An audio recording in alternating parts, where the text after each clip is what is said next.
So this is the official start of the season. It's May 1st, which is the, well, I guess you can call it the season opening for motorcycles this here in Norway.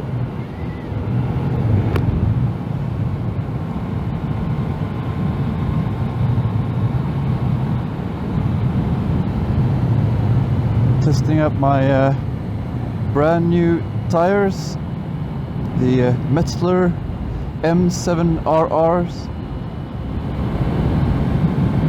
They have not been worn in yet, so I gotta be a little bit careful. But they seem to be doing a pretty good job so far. Can't really tell any difference between these and the stock ones that I had on. They feel pretty much the same, but it's a little early to start coming with an opinion quite yet. Even though the weather isn't that great, it is 11 degrees and it's kind of wet. It's been raining for a few days on and off, so you can see puddles and wet areas on the tarmac. So gotta be a little bit careful. But in general, it's a good day to ride. I have my trusted heated gloves, which I made a YouTube video for, a review, and I fucked that up, so I'm gonna make a new one. Oh, I love these corners.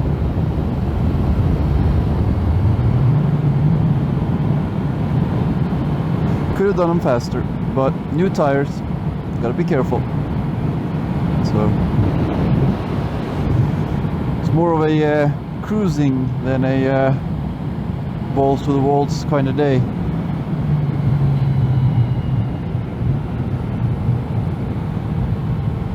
Also, this helmet is still noisy as hell.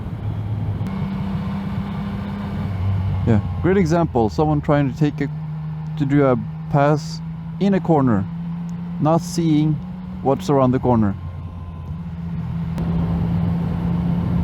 I don't quite have the trust yet with these tires. I have felt them when they were a little bit warm, and they do warm up better than my stock Dunlop Sportmax D214s on this bike did, and they seem to heat up and stay warmer too. So like the Dunlops, they, on a day like today, I could ride pretty hard, and if I took like a roll like this for 5 minutes and got off the bike and felt the tires, they were not cold, but you know, barely warm. So the heat cycling in these tires seem to be more stable, I guess the word is. Once you get the heat in them, they tend to stay a little bit warmer,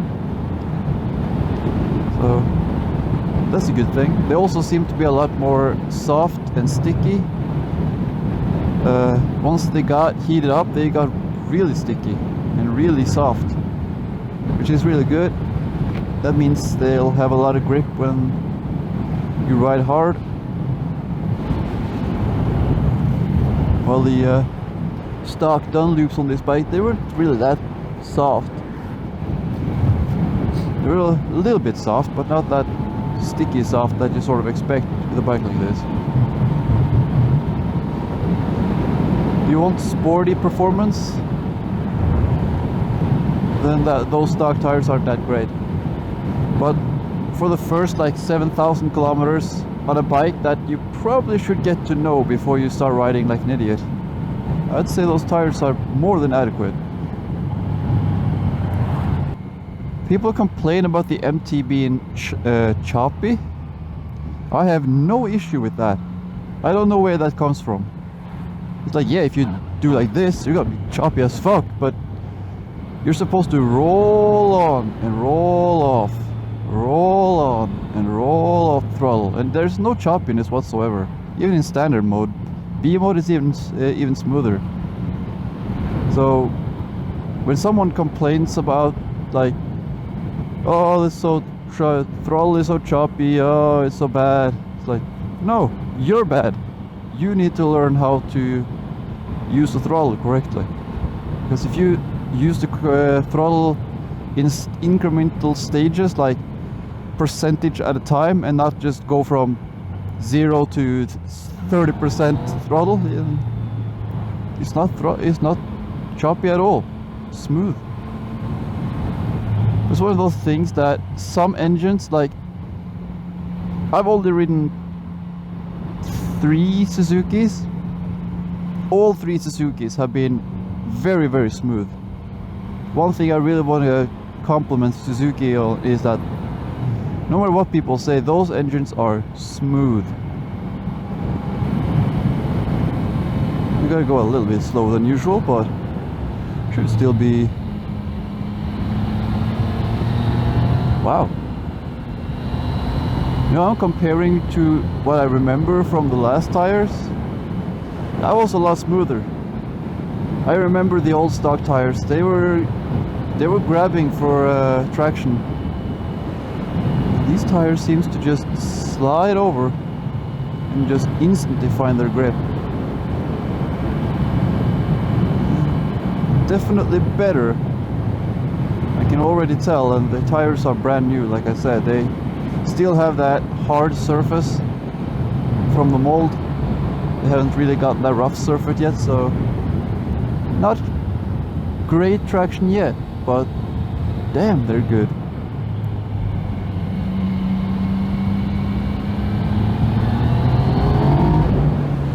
Yeah, definitely can definitely feel a difference already. And like I said, it's like 11 degrees, so the asphalt here is probably not more than maybe 13, 14 if it's in the sun. And the tires can't be more than like 20, 25 at most. So they're not gonna be like super sticky. And that felt better with these brand new tires than my old Dunlop D214s did. So definitely better tires. I really can't wait to get them heated up in the summer and really test out the grip levels, because that felt pretty good.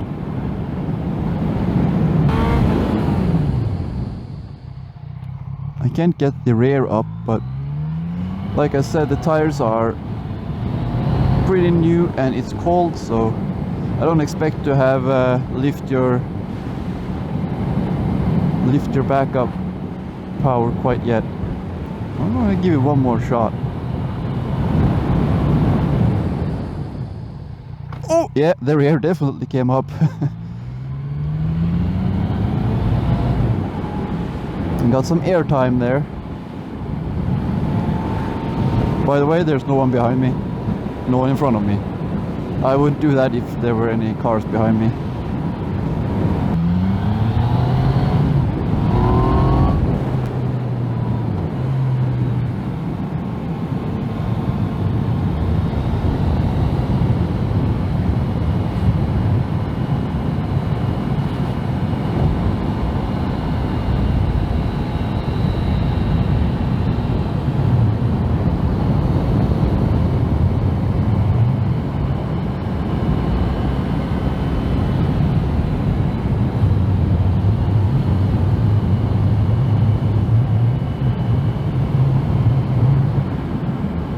So I just love my Racer Heat Force battery powered gloves, full protection, several levels of heating, and they are pretty expensive.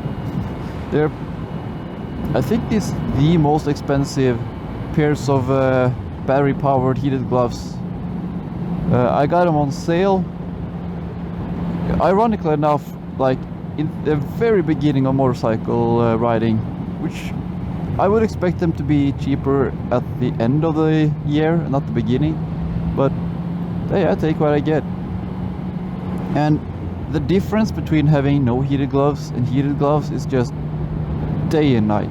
If you ride in the spring or in the fall and it's cold in your country, or even in winter, if it's just like in England, a lot of people ride in the winter. If you haven't got yourself a pair of heated gloves yet, do it, seriously. The difference between riding with heated gloves and not heated gloves it's beyond explanation. It's just, I say that my second favorite purchase in the motorcycle history is these gloves. The bike and then the gloves, because that's the difference these gloves make. Just comfortable, and you'll never be cold. You'll always have good temperature on your at least in the front of your hands. They don't heat the inside of the palm, but you don't really need that in those areas. So yeah, I definitely recommend getting these. However, if you are looking for cheaper gloves, I guess these aren't exactly for you. Like I said, they're really expensive. But full armor, they have a liner that is soft and nice. It's not slippery, so you still have a good grip on the bars. And yeah, they are a little thick, but you know, they're winter gloves. They're supposed to be warm, and you can't make thin gloves that's warm as well. So you sort of have to sacrifice a little bit of sensibility. But they really do a good job, and they have excellent fitting. They're a little bit small for their size. At least that's what the web page said about them, and I sort of agree, because I purchased one size larger than I usually use, and they're pretty much exactly my size, so no need to go down a size. At least you should probably, if it's like right between, you should probably go up a size if you're not sure. And here's the mighty forests of Norway, with a little bit of people around. So let's see if I can adjust this camera. There you go. I think that's better. I either made it better or I made it worse. I don't know. But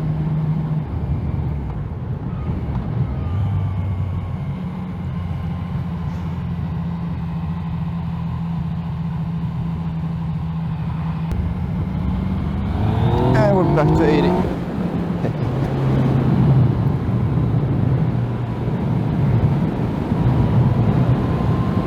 Okay.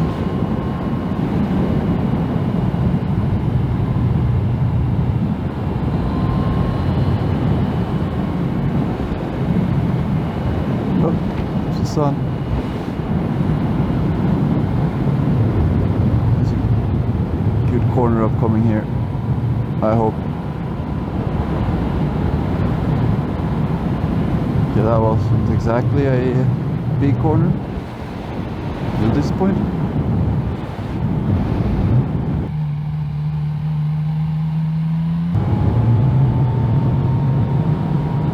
I'll do a quick 0 to 100 test.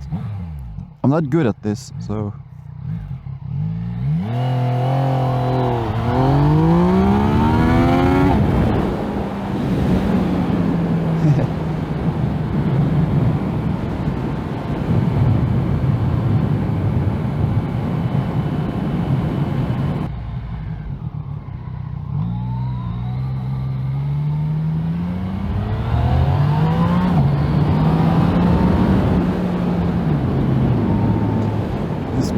This bike literally accelerates too easily. You don't notice how fast you're going. And especially because it's a naked bike, I can't see the display unless I literally look down. So I have no idea what speeds I'm at. And I'm wearing earplugs and the helmet is so noisy. So all I hear is wind noise, so I can't hear the engine. So I have no idea of the RPMs I'm in. Making it pretty hard to not speed or go too slow. And because of like speed blindness, when you're riding at one speed for a while, that's sort of what you get used to, so you don't realize when you're going a little bit faster and a little bit slower.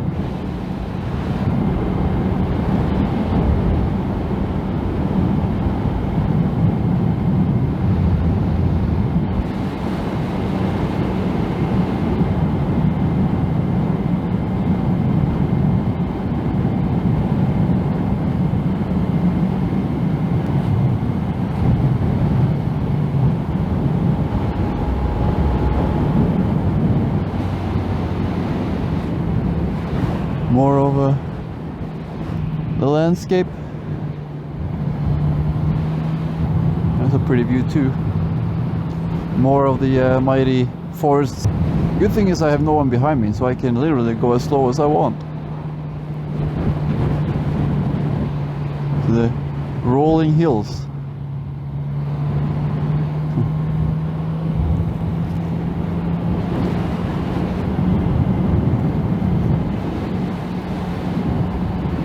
It would be really cool to live here.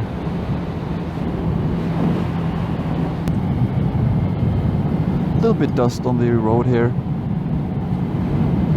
Gotta be a little bit careful.